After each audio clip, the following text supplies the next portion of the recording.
Hello friends, મારી YouTube channel જલપાઝ રેસીપીમાં તમારું સ્વાગત છે.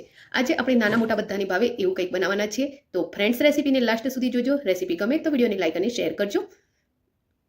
તો આજની આ રેસીપી બનાવવા માટે આપણે 3 નંગ બટેકાને છોલી લઈશું અને હવે એને કાપી લેવાના છે.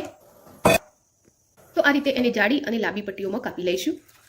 એમાં થોડું પાણી એડ કરીશું, સ્વાદ મુજબ મીઠું એડ કરીશું અને એને હાફ કૂક કરવાના છે. હવે એને પાણીમાંથી કાઢી લઈશું અને પાણી નીતરી જાય ત્યારબાદ એને સેટ ઠંડા થવા દઈશું. હવે આપણે એને પ્લેટમાં લઈ લઈશું. એમાં 1 ચમચી મેદો, 1 ચમચી કોર્નફ્લોર અને સ્વાદ મુજબ સહેજ મીઠું એડ કરીશું. મીઠું આપણે બટેકાની બાફતી વખતે પણ અંદર નાખ્યું છે, તો ફક્ત કોર્નફ્લોર અને મેદાના ભાગનું જ મીઠું એડ કરવાનું છે. અને હવે એને સારી રીતે હલાવી કોટ કરી લઈશું. એને આપણે ગરમ ગરમ તેલમાં તળી લઈશું. બટેકા આપણા એકદમ ક્રિસ્પી થઈ ગયા છે, તો એને બહાર કાઢી લઈશું ને આ રીતે બીજા બટેકાને પણ રેડી કરી લઈશું. 3 ચમચી ટોમેટો કેચઅપ લઈશું. તમે ટોમેટો કેચઅપની માત્રા વધારે પણ રાખી શકો છો, તો એ તમારા સ્વાદ મુજબ ડિપેન્ડ કરે છે.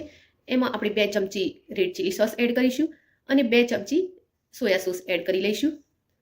હવે આ બધી જ વસ્તુને સારી રીતે હલાવી મિક્સ કરી લઈશું. ત્યારબાદ આપણે એમાં 1 ચમચી કોર્નફ્લોર એડ કરીશું અને થોડું પાણી એડ કરી તેને સારી રીતે મિક્સ કરી લઈશું. હવે ગેસ પર આપણે પેન મૂકી દઈશું અને તેમાં એક નાની વાટકી જેટલું તેલ લઈ લઈશું. તેલ સહેજ ગરમ થાય એટલે એમાં ઝીણું સમારેલું લસણ એડ કરીશું અને લસણને આપણે થોડી વાર માટે સાતળી લઈશું. લસણ સહેજ સતરાય એટલે આપણે એમાં અડધી ચમચી આદુની પેસ્ટ એડ કરીશું અને 2 ઝીણા સમારેલા લીલા મરચાં એડ કરી લઈશું. તેને પણ આપણે લસણ સાથે સાતળી લઈશું. પાતળા અને લાંબા સમારેલા કેપ્સિકમ અને પાતળી લાંબી સમારેલી ડુંગળી એડ કરીશું અને ફૂલ ગેસ પર જ એને સાંતળવાનું છે. ડુંગળી અને કેપ્સિકમ થોડા સતરાઈ જાય એટલે આપણે એમાં અડધી ચમચી લાલ કાશ્મીરી મરચું એડ કરીશું, જેથી કરી એનો કલર એકદમ લાલ આવે. બાદ આપણે જે સોસ અને કોર્નફ્લોર મિક્સ કરેલો છે એને પણ એમાં એડ કરી લઈશું. તો 2-3 ચમચી આપણે એમાં પાણી પણ એડ કરીશું. તમે જો ખાટું ખાવાના શોખીન હોવ તો 1 ચમચી વિનેગર પણ એડ કરી શકાય. ફૂલ ગેસ પર એનો સોસ થોડો ઘટ થવા લાગે એટલે એમાં આપણે ફ્રાય કરેલા બટેકા એડ કરી લઈશું અને તેને સારી રીતે હલાવી મિક્સ કરી લઈશું અને એને હલાવતા રહીને જ થોડી વાર માટે આપણે ચડી લઈશું. હવે ઉપરથી 1 ચમચી આપણે એમાં તલ એડ કરીશું અને ત્યારબાદ એમાં લીલા સમારેલા ધાણા એડ કરી લઈશું.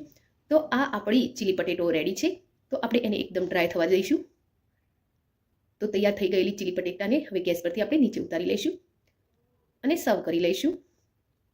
તો ફ્રેન્ડ્સ, આજની આ રેસીપી તમને કેવી લાગી એ કોમેન્ટ બોક્સમાં જરૂરથી લખજો. રેસીપી ગમી હોય તો વિડીયોને લાઈક અને શેર કરજો. આવી રોજ બીજી રેસીપી જોવા માટે ચેનલને સબસ્ક્રાઇબ કરી લેજો. તો આ આપણી ચીલી પટેટોની ડીશ રેડી થઈ ગઈ છે. Thank you for watching my video. જય શ્રી કૃષ્ણ. મસ્ત.